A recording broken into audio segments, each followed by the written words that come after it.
It's finally sinking in for Gypsy Rose. The internet might have given her a pass for the darkest parts of her past, but her family, her fans, the people who defended her, supported her, and gave her the benefit of the doubt time and time again, they have officially tapped out. And what does Gypsy do when the walls close in? She doesn't own up to the hurt she caused. She doesn't apologize or fix it. Nope. Instead, she pulls her favorite escape move, a dramatic social media break. Let's be real. It's not brave. It's not growth. It's a classic Gypsy deflection. This isn't about mental health or finding peace. This is about hiding. It's a desperate attempt to dodge the backlash that's been building for weeks. She's not detoxing, she's disappearing, temporarily at least. Gypsy took to social media to announce she's going offline for a month, a whole 30 days.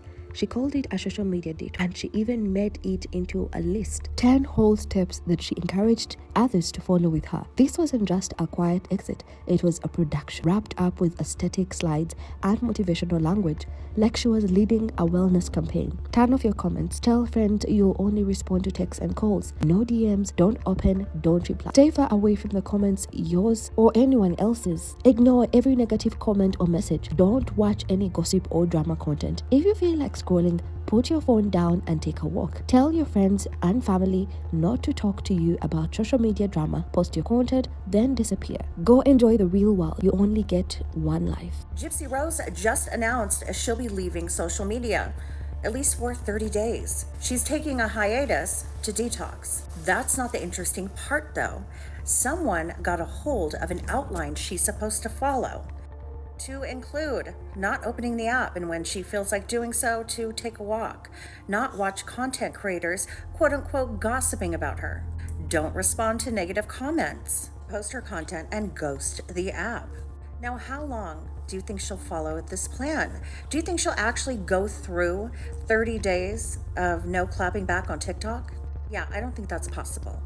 An Edit user found this, and I will credit them. She even encouraged fans to join her, turning it into a group challenge, as if this was some empowering movement, not a calculated exit. She positioned herself as a leader in digital healing, when really she was trying to escape a mess of her own making. Now, on the surface, this might sound healthy. It has the right buzzwords: boundaries, peace, digital well-being. When you zoom out and actually look at what was happening around her before this announcement, everything starts to feel less like a self-care move and more like a cover-up. The timing isn't just suspicious, it's glaring. The internet was on fire with criticism. Fans were calling her out. Her own family was throwing indirects, and Ken, the man she just had a baby with, was getting dragged into her drama with an ex. This wasn't a peaceful decision. It was a pressured one, rushed one made in chaos, not clarity. She didn't get to this point by accident. She got here because of a trail of messy choices and even messier explanations. The internet saw it unfold in real time. Nothing hidden, nothing subtle. Her breakdowns, her contradictions, her oversharing, her need to always say something, even when silence would have saved her. Her followers have been dragging her. Her family seems over it. Her partner Ken is clearly at the end of his rope. So this detox isn't about serenity. It's about survival. It's a panic button dressed up as a self-care. And what she's really trying to survive is the fallout of her own actions. Let's get this straight. Gypsy didn't leave because she's overwhelmed by content. She left because she's overwhelmed by the consequences, not just from strangers on the internet, but from her own circle. The people who have carried her through chaos, through prison, through fame, through motherhood, and she betrayed that circle in broad day. It all started with a live video. Gypsy was trying to clear the air after Ryan, yes, her ex-fiance, linked some of their old private text. Instead of simply addressing the issue and moving on, Gypsy did what she always does. She made it match one. In the heat of defending herself, she said something she never should have said. She talked about her mommy. She claimed Kristy wasn't there for her when everything was falling apart, that Kristy wasn't even answering her phone call. She painted a picture of abandonment, but the real kicker, she said Ryan was the one who comforted her. Ryan, not Ken. Ryan, not her parents. Ryan, the ex who has constantly been at the center of controversy in her life. Not happy with Ken. Yeah, he said as much. He said, Dreamer. I gotta be honest with you, Gypsy. I was not happy with it.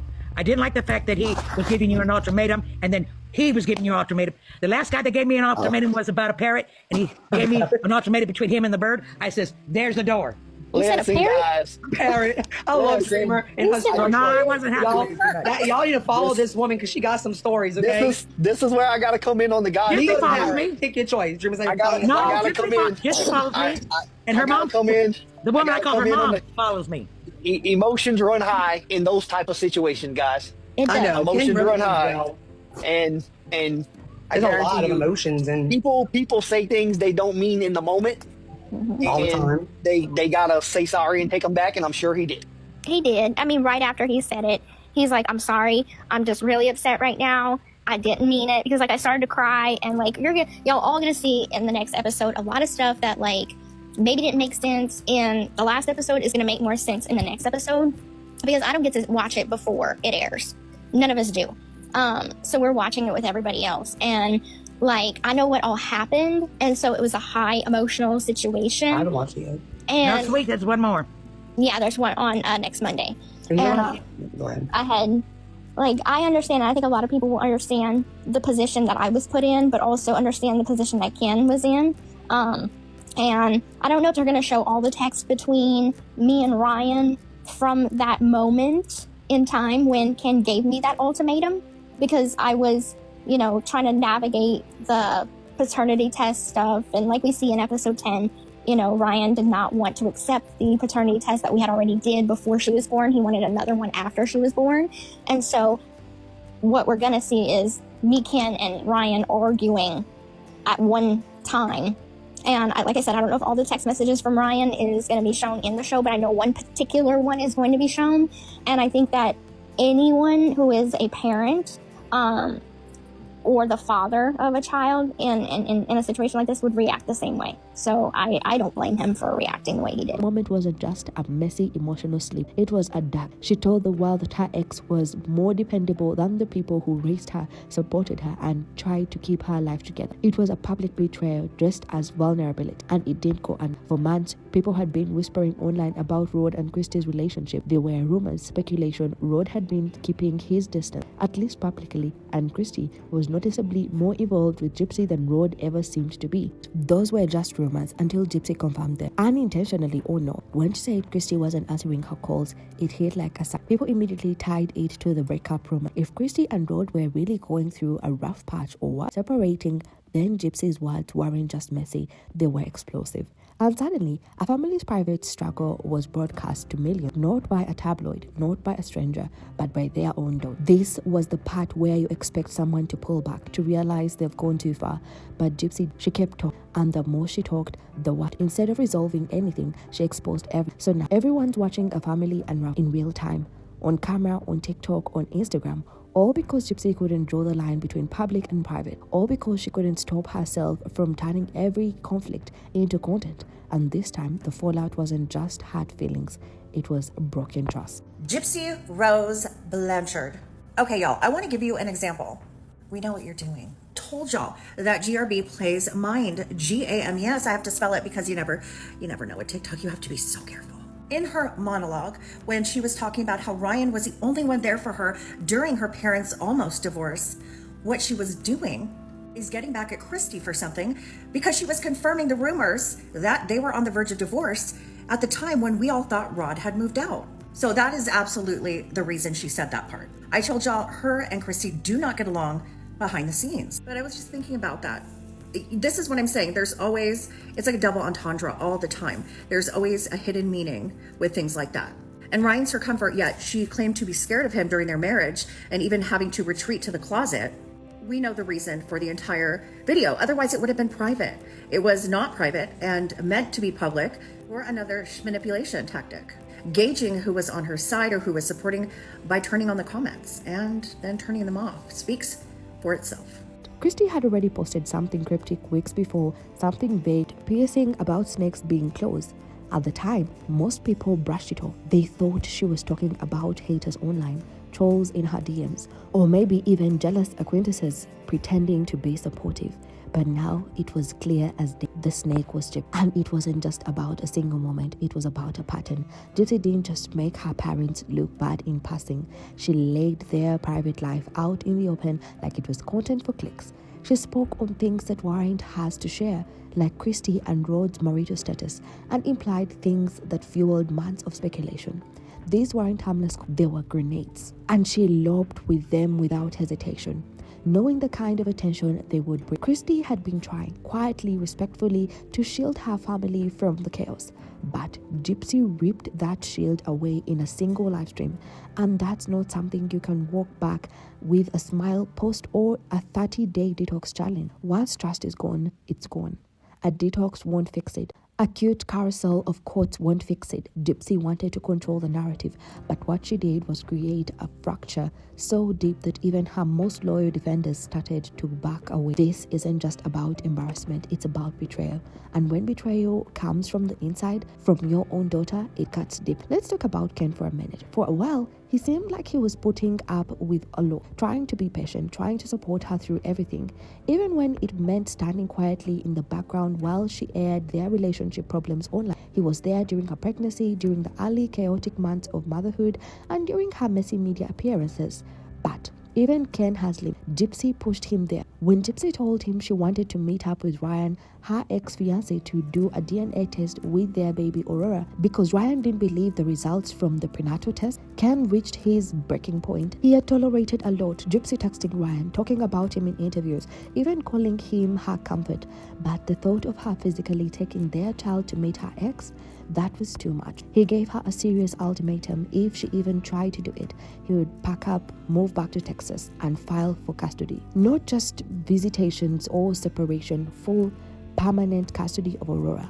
And he meant that wasn't just a man lashing out in anger. That was a father drawing a clear line to protect his child and his dick. Later during a live with Brie, Gypsy tried to soften what happened. She said Ken had apologized, said he was just stressed, that she didn't blame him, but you could tell Ken wasn't just overwhelmed. He was deeply hurt. This wasn't about stress. This was about betrayal. What came next made everything worse. Gypsy went live again, this time crying over Ryan. She made a video talking about how Ryan made her feel emotionally safe. She was tearful, emotional, almost poetic in how she described him. Meanwhile, Ken was at home watching the mother of his child cry over her ex again in public for everyone to see. The video didn't last long. She deleted it pretty quickly, but not before it spread. Not before people screen recorded it. Not before the damage hit home. And then the detox announcement. She didn't log off to reconnect with herself. She didn't take a break to protect her peace. She left because she had run out of ways to spin the situation. She had banned Ken, banned her parents, and now she needed to disappear before things got even worse. This isn't the first time Gypsy has tried to spin things. First, she blamed postpartum depression for texting Ryan in the first place. But then Ryan revealed she kept texting him weeks later. So what's the excuse now? The truth is, she was juggling two men emotionally, playing both sides. And when Ken finally called her out, she switched tactics, played the victim, claimed she was just going through it. But real healing doesn't come from deleting videos. It comes from accountability, something she still refuses to give. Gypsy tried to pivot. After hurting Ken and embarrassing her family, she went back to PR content, product reviews, baby gear, trying to show off her normal life. But people weren't having it. The comment section's brutal, so she shut them down. She wanted to go back to being cute mom influencer. But the internet doesn't move on that fast. Not when your family is bleeding out online. Then the most confusing part of all, she went live and said she was broke. Claimed she had only $50 to her name, that she had to ask her dad for money. But days before, she showed off a $400 stroller. She'd admitted to almost spending $12,000 on Taylor Swift tickets. So what's the truth? She has a reality show, a published book, nearly 10 million followers. She gets brand deals, product invites, and she calls social media her job. So how is she broke? Where is the money going? Is she funding Ken's lifestyle? Covering bills for a house they haven't even moved into full-time? Supporting someone who may or may not have a job? People have speculated Ken works in a bar, maybe DoorDash, but nothing solid. So is Gypsy bankrolling everything? And if she is, that's her choice. But don't cry broke to fans after living that lifestyle. It's insulting. Let's be honest, every time Gypsy messes up, she finds something or someone to blame. She texts her ex, blames hormones, she exposes her family, blames emotional stress, she hurts Ken, says it was misunderstood, she posts a tearful breakdown, she says she needs a break. She's constantly in cleanup mode. But how many cleanups do you get before people stop believing you? This latest detox lines up a little too perfectly with the end of her parole, and that timing feels a lot more calculated than cleansing. Is taking time to reflect and evolve, or is this yet another carefully timed move to dodge accountability and keep her public image from completely crashing? Gypsy's parole is almost up. The timing of this social media detox is almost too convenient. It ends right around the same time her legal restrictions do. Coincidence? Maybe.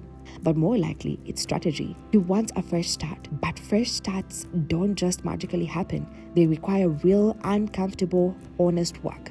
And so far, all she's done is avoid, distract, and deflect. How can you start over when the people you've hurt the most still haven't gotten an apology? When your partner's trust is hanging by a thread? When your parents are publicly distancing themselves from you?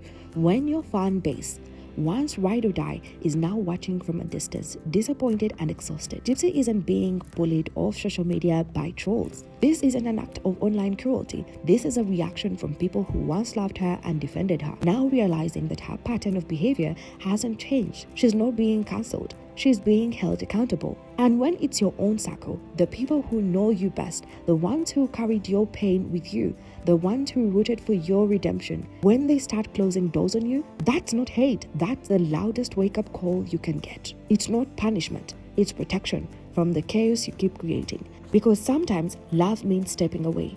And that's exactly what they're doing. Gypsy called social media her job, but after this break, what happens when she comes back and no one's waiting? People move on, scandals fade, but trust? Once trust is broken, it's hard to fix. And with every post, every excuse, every oops moment, Gypsy is burning more bridges. She needs this break, not just from content, but from herself. But unless she comes back with real accountability, not just another list or smiley post, it won't matter. Gypsy Rose had the spotlight, a real chance to rebuild her life, but instead of building something new, she's been tearing down the only support system she had left. Now she's on a break, but when she comes back, the internet might not be as forgiving. This isn't about cancel culture, it's about consequences. Her family's done, her fans are catching on. Ken is watching her every move. If she's not careful, she won't have anyone left in her corner. So what do you think? This just another stunt? Or is Gypsy finally waking up to the mess she made? Let's talk in the comments.